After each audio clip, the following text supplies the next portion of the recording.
Zinedine, bonsoir. Vous étiez au Stade de France mercredi et on vous a vu assez peu souriant dans les tribunes. Comment est-ce que vous avez vécu ce match France-Irlande?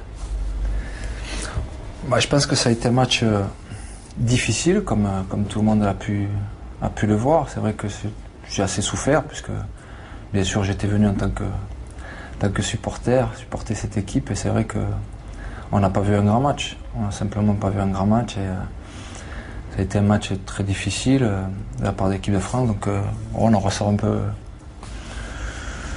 on peut se poser des questions. Patrice Evra, après le match, c'est le seul joueur d'ailleurs qui a dit ça, a été clair, il a dit on a été nuls. Vous trouvez que c'est une réaction lucide ou sévère? Je sais pas, en fait, en tous les cas, j'ai pas eu son... Il a dit, j'ai pas vu Evra parler, mais je pense que ça doit être, en tous les cas, le sentiment de tous les joueurs. C'est-à-dire qu'on peut pas sortir d'un match comme celui-là et être content de ce qu'on a fait sur le terrain. Je pense que c'est un sentiment de tous les joueurs, et en même temps, c'est ce qui s'est passé. Donc, tous l'ont assumé. Maintenant, ce qu'il faut retirer de ce match-là et de tout ce qui a pu se passer, parce que certainement qu'on va en parler, je crois, c'est que il y a une qualification au bout, et c'est ce qui s'est passé. Enfin, voilà. Qu'est-ce qui vous inquiète? C'est les choix, c'est les joueurs, c'est la mentalité, c'est le système de jeu? Qu'est-ce qui vous inquiète le plus? Je vais pas rentrer dans les détails, parce que je suis pas non plus à la place justement de ceux qui décident. À un moment donné, je pense que voilà, moi je suis à ma place, je suis là pour supporter cette équipe. Je me dis juste qu'à un moment donné, quand je la vois jouer comme ça, c'est vrai que on peut être inquiet. Quand on aime le foot et qu'on a envie de bien voir jouer cette équipe, on peut être inquiet. Moi, ce qui me dérange, c'est qu'au bout de 45 minutes, on part avec la même équipe et on fait aucun changement. C'est ce qui me dérange, parce qu'à un moment donné, qu'est-ce qu'on a besoin? À un moment donné, on a besoin que, si on veut du changement, il faut créer quelque chose. Il faut qu'à la mi-temps, il y ait un changement pour que quelque chose se crée. Alors, c'est ce qui s'est passé quand justement Govou est rentré. Il y a eu 10 minutes un petit peu de folie, les gens se sont enflammés, enfin, tout un contexte a changé. Voilà. Et il a fallu attendre. Et il a fallu attendre 15 ou 20... presque 25 minutes. Presque 20 minutes. On va bien sûr parler de cette 103e minute, de cette main de Thierry Henry qui permet à William Gallas de marquer le but libérateur. D'abord, de là où vous étiez, est-ce que vous l'avez vu là-bas?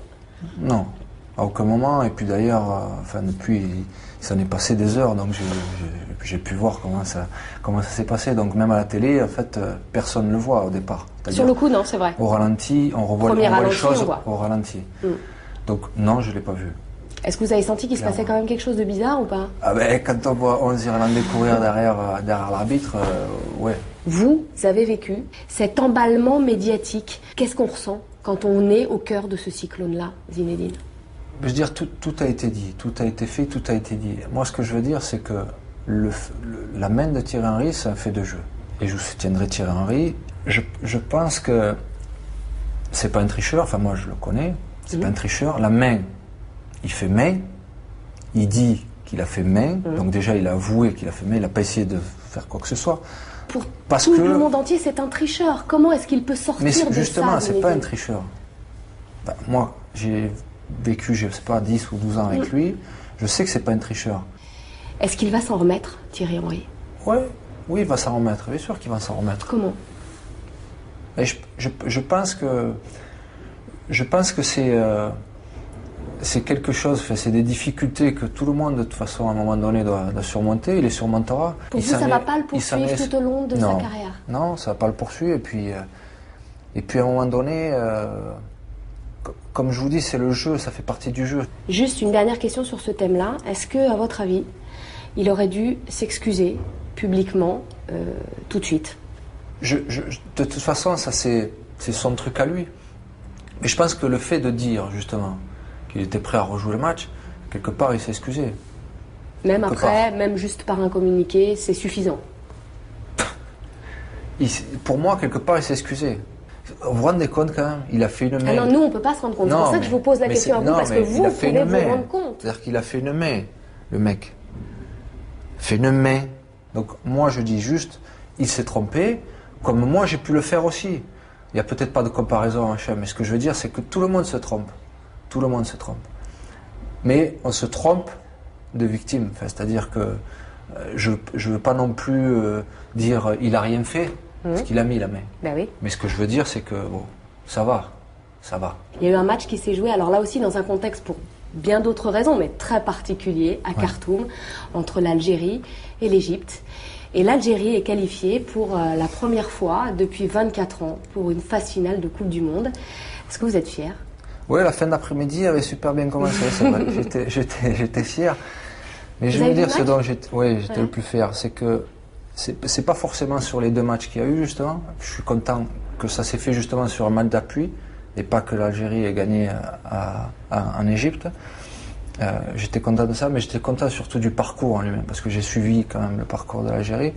Et comme vous l'avez si bien dit, après 24 ans, c'était voilà, pour eux, ils avaient gagné la Coupe du Monde. Et d'ailleurs, c'était quand je regardais les images justement à la mi-temps de Marseille contre Paris, j'avais l'impression de revivre la même chose avec la France en gagnant la Coupe du Monde. Donc c'est ça qui est magique quelquefois. C'est l'honneur d'un peuple.